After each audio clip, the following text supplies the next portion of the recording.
My name is Lungisa Huna. I live in Cape Town, South Africa, and I work for Rural Women Assembly.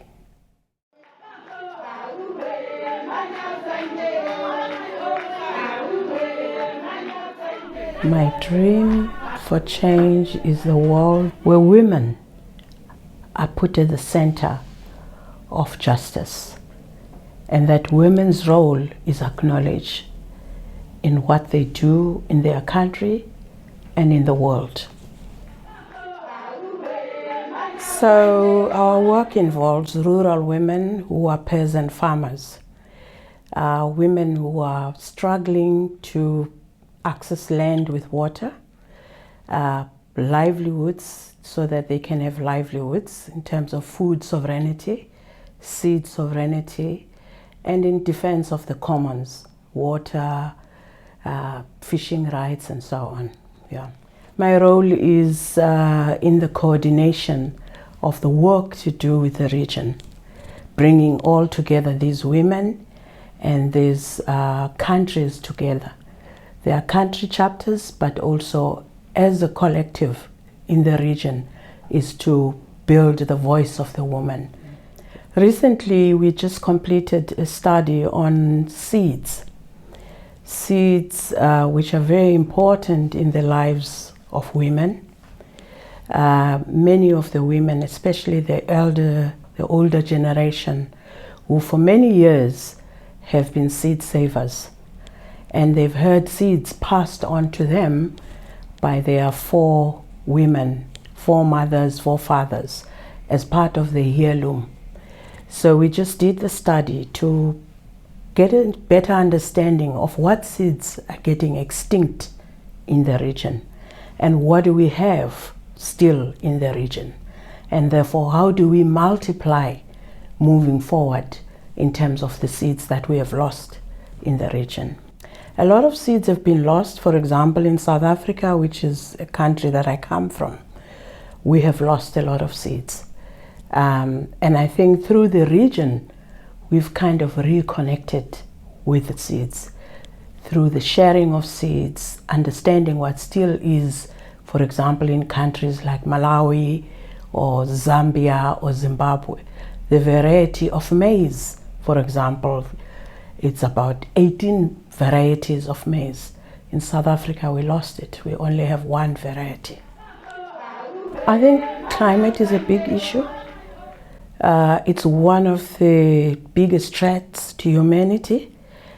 We know that in the region we've had many cyclones in Madagascar, Mozambique, Malawi, that have had repetitive cyclones, but also because of the climate conditions, flooding, droughts, loss of livelihood, and degradation of land or soil, which means women are finding it struggle to reproduce.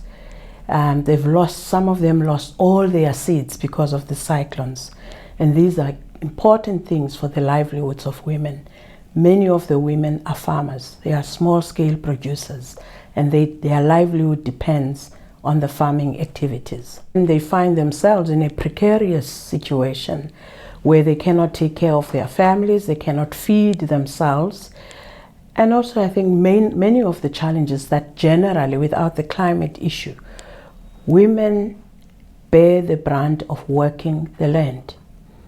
They are the producers, they feed Africa. More than 70% of food is produced through the hands and the work and hard labor of women. Yet women do not have ownership of land.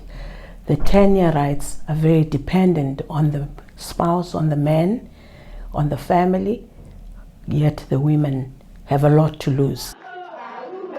My hope would be to say that our governments can hear our plea for transformative policies that are going to transform the lives of women at grassroots level. Policies shouldn't be superficial, just be at international level where there's paperwork, but they should transform the lives of the people. even, for example, the financing of climate work should make a difference to the woman who works at local level, who works the land, who produces, who want to see that there's food at the end of the table, at the table for her children, herself, for our own financial independence. We're working very well with both hands. I think it's a great partnership. It's a partnership that's mutually respectful, and it's got share the same values, the same system in terms of transformative practices. They're helping us and assisting us to make sure our livelihood work continues. Agroecology is the approach that we use, and also in terms of our climate-related work, we are very much a movement-building organization. So in that sense, there's synergy, there's cohesion in terms of the vision of both ends as a social justice environmentalist organization. So I think there is real connectivity for us in terms of the work that we do.